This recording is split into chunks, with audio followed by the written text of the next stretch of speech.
This portion of the news is brought to you by Inspiration Senior Living, where we provide affordable elegance to Pahrump area seniors. Give us a call at 751-2300 and make an appointment to tour our community. Breast cancer is the most common cancer diagnosed in women younger than 40 in the United States. The National Comprehensive Cancer Network guidelines recommend women diagnosed with breast cancer at 50 or younger should undergo genetic testing to offset an increased risk. Assessing a young woman's genetic risk after a breast cancer diagnosis can have implications for subsequent treatment decisions.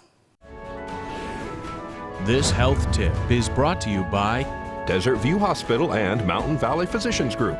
Don't put your health on hold. We have time for you. Call us to schedule your appointment. 775-751-7100.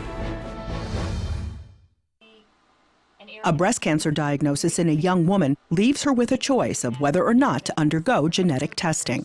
So what I always say to my patients is, knowledge is power. Dr. Ann Partridge from the Dana-Farber Cancer Institute says current guidelines recommend every young woman diagnosed with breast cancer should be counseled about and receive testing for BRCA1 and 2. We're making strides and improving over time how we get the message to young women that they should consider testing.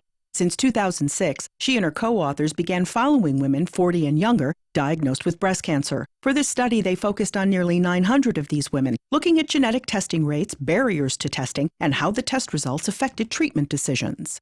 In 2006, the rates of testing were in the 70% range, and they went all the way up to about 95% by 2012 and 2013. While the majority of women are being tested, many are not. And a small minority, but an important minority, report that nobody even talked to them about the possibility of harboring a genetic predisposition for breast cancer or that they should get tested. Dr. Partridge also says not every woman will choose to be tested. However, it appeared genetic testing or the concern about genetic predisposition did affect treatment decisions. The majority of these women said that it affected whether or not they underwent a unilateral mastectomy or a lumpectomy followed by radiation, or a bilateral mastectomy.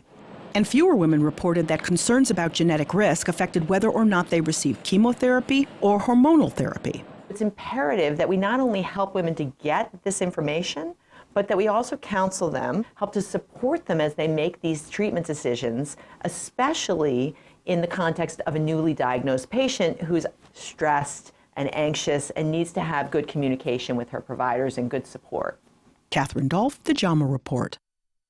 Thank you so much for that report, Catherine. The Pahrump Arts Council has a new fiber arts group who has joined them. There is another group of fiber artists and quilters that have gathered under our umbrella. Some are former members of Shadow Mountain Quilters. Some maintain a dual membership, so to speak. But we have that group and the square dancers. We have a square dance group. We have the High Desert Chorale. We have our artists. So there are a lot of things that we're doing in the community. And if people want to become a member of the Pahrump Arts Council, how can they do that? We're just starting our Have a Heart for the Arts membership drive. And if people would like to be a member of the Pahrump Arts Council, we welcome everyone. Everyone's eligible to be a member. It doesn't cost very much. And you can get in touch with us by giving us a call at 751-6776 or visit us on Facebook, Pahrump Arts Council. We have a website, pvpac.org. And let me see. Oh, we can stop by the office. We have our office is at 2340 Calvada Boulevard, and it's in the little office area at the corner of Honeysuckle and Calvada, just a block off of 160. A radioactive gas could be seeping into your home. See what kind of mitigation system can help control that problem in today's Angie's List. You can't see it, smell it, touch it, or taste it, but radon is present in the soil of all 50 states, and it could be seeping into your home. The naturally occurring gas is the second leading cause of lung cancer in America. 22,000 people die of radon poisoning each year. The good news is that every home can be equipped with a mitigation system that will alleviate the problem. Here's more in today's Angie's List report. As a homeowner, you should know the radon level of the home before you even move in. You can test it by hiring a professional or by doing it yourself by buying a kit online at your local hardware store. They range in price anywhere from $15 to $25. Radon comes up through the ground and penetrates the cracks and crevices in your home's foundation or basement walls. According to the Environmental Protection Agency, if your radon level tests at 4 PCL or higher, you need it reduced. Some people think that sealing the cracks will be a good mitigation of the radon. That might be part of the process, but it's not the whole process. It'll be important to hire a professional to do the project correctly. Look for a contractor that's certified by the state or the National Radon Proficiency Program.